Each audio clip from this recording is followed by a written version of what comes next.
আপনি বাইরে দাঁড়িয়ে কেন? ভেতরে আসুন।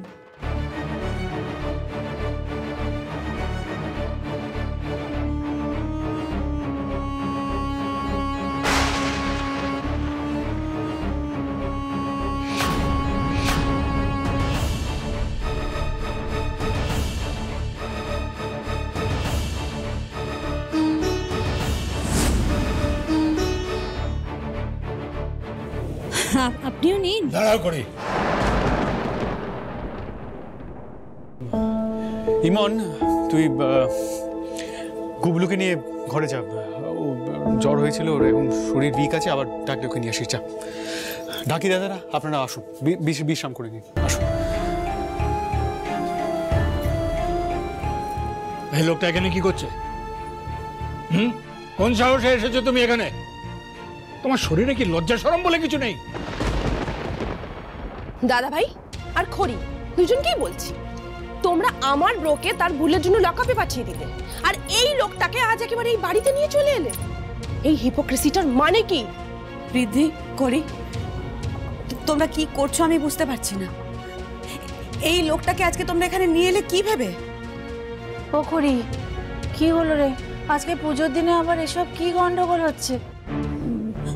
আমি বললাম না কাকিমণি, আমরা গোটা পরিবার একসাথে পুষ্পাঞ্জলি দেব। পিসেমশাই তো আমাদের পরিবারেরই একজন, তাই না? না, একদম না। এই লোকটা সারা জীবন আমাদের ক্ষতি চেয়ে এসছে, সবসময় আমাদের ক্ষতি করেছে। এই কোনোভাবে আমাদের পরিবারের অংশ হতে পারে না। আমি সরি মধুশ্রী। এই লোকটা একটা ক্রিমিনাল। তোমরা ওর অপরাধ ভুলে গেলেও আমি ভুলতে পারবো না। এই, বেরিয়ে যাও এখান থেকে। যাও, বেরিয়ে যাও। খবরদার বাবা বলে ডাকবে না আমাকে। বেরিয়ে যাও।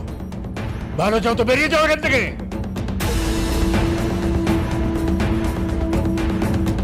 দাদু, পিসেমশাই নিজে থেকে এখানে আসেনি, আমি পিসেমশাইকে এখানে নিয়ে এসেছি।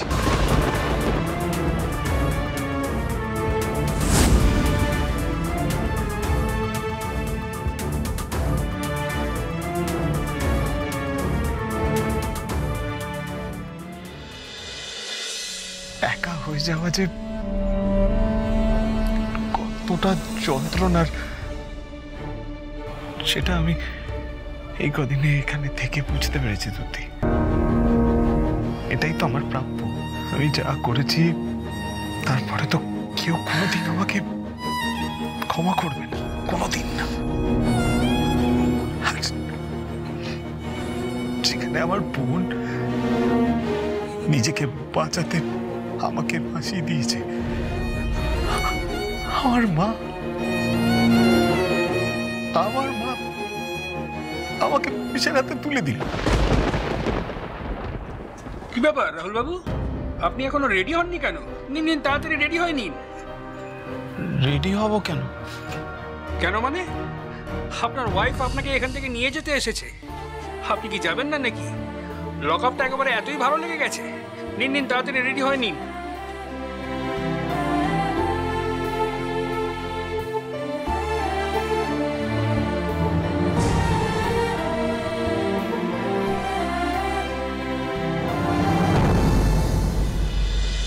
এটা তুমি কি বলছো ঋদ্ধি? এত কিছুর পরে তোমরা এই লোকটাকে এখানে নিয়ে চলে এসেছো কেন? জানো না এই পরিবারের সঙ্গে কি করেছে, তোমাদের সঙ্গে কি করেছে? খড়ির ওপর, কুণালের ওপর গুন্ডা লাগিয়ে হামলা করেছে, এমনকি গোপালপুর অব্দি পৌঁছে গেছে তোমাদের সম্পর্কে ভাঙন ধরাবে বলে। আর তারপরেও তোমরা ওকে এই পরিবারের অংশ হতে বলছো। তারপরেও তোমরা ওর সঙ্গে কথা বলছো কি করে? ও যা করেছে তারপরে আমাদের মাঝে তো দূর, ওর মুখ দেখা উচিত নয়। দাদু ঠাম্মি, পিসেমশাই এতদিন যা কিছু করেছে তার জন্য পিসেমশাইয়ের ওপর রাগ হওয়াটাই ন্যাচারাল, আমারও হয়েছিল। তবে আমি আগের সব কিছু ভুলে গিয়ে পিসেমশাইকে আরেকটা সুযোগ দিতে এখানে নিয়ে এসেছি, কারণ পিসেমশাই নিজের ভুলটা বুঝতে পেরেছে এবং সেটা প্রায়শ্চিত্ত করেছে। কি এমন প্রায়শ্চিত্ত করেছে? কি এমন প্রায়শ্চিত্ত করেছে যে ও এ বাড়িতে এসে আমাদের সবার সঙ্গে অঞ্জলি দেওয়ার অধিকার পেয়ে গেছে? আর একটা কথা আমায় স্পষ্ট করে বলো তো, কাল সারা রাত তোমরা কোথায় ছিলে? এক্স্যাক্টলি দাদা ভাই, ওখানে কি হয়েছিল আমাদের তো বল। আমি কিছুতেই বুঝতে পারছি না যে কি করে তোরা এত সহজে এই লোকটাকে ক্ষমা করে দিচ্ছিস।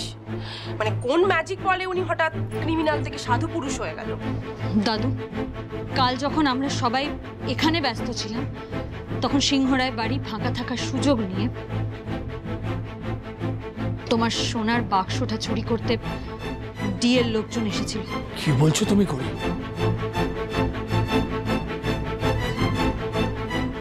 হ্যাঁ দাদু, কাল যখন সিকিউরিটি ফোন আসে তখন আমিও তোমাদের মতো পিসেমশাইয়ের উপর রেগে গেছিলাম।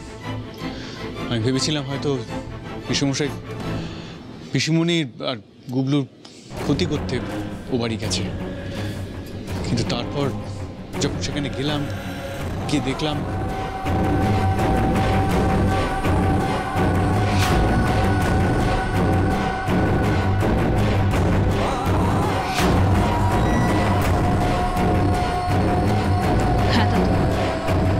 ঋদ্ধিমান বাবু যা বলছেন সব ঠিক। আজ যদি পিসে মশাই ঠিক সময় না পৌঁছতেন তাহলে সব শেষ হয়ে যেত। দেখো দাদু, আমরা তো পিসে মশাইকে শাস্তি দিয়েছি। উনি যখন অন্যায় করেছেন তখন তো আপন পর ভুলে আমরা ওনাকে পুলিশের হাতে তুলে দিয়েছি।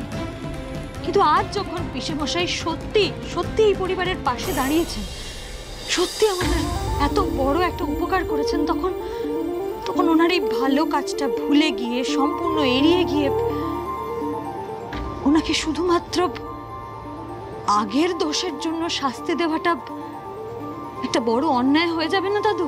আর দাদু তুমি তো বলো, একজন মানুষ যখন ভুল করে তার শাস্তি পায় তখন তো সে তার শাস্তির কষ্টটাই ভোগ করে, কিন্তু সে যখন মন থেকে তার ভুলটা রিয়েলাইজ করে তখন সে নিজেকে শুধরোবার চেষ্টা করে, একজন বেটার মানুষ হওয়ার চেষ্টা করে। আর আমার মনে হয় পিসেমশাই নিজের ভুলটা বুঝতে পেরেছে। অন্তত গুবলুর জন্য আমার মনে হয় পিসেমশাইকে একটা সুযোগ দেওয়া উচিত। বাবা, আমি আজ অব্দি যা যা করেছি তার জন্য আমার কোনো ক্ষমা প্রাপ্য নেই। ক্ষমা চাইবার মতো মুখও নেই আমার। বাবা, আমি এই পুজোয় থাকবো না, আমার সেই অধিকার নেই। আমি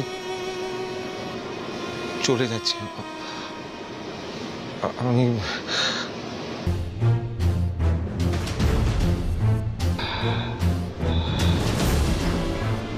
কিন্তু বাবা, আমি যাবার আগে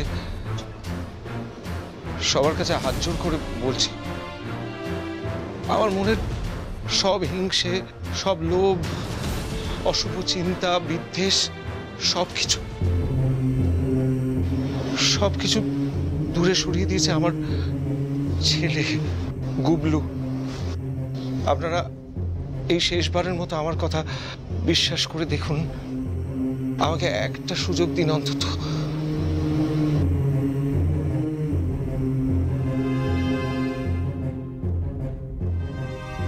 দাঁড়াও প্রসূন,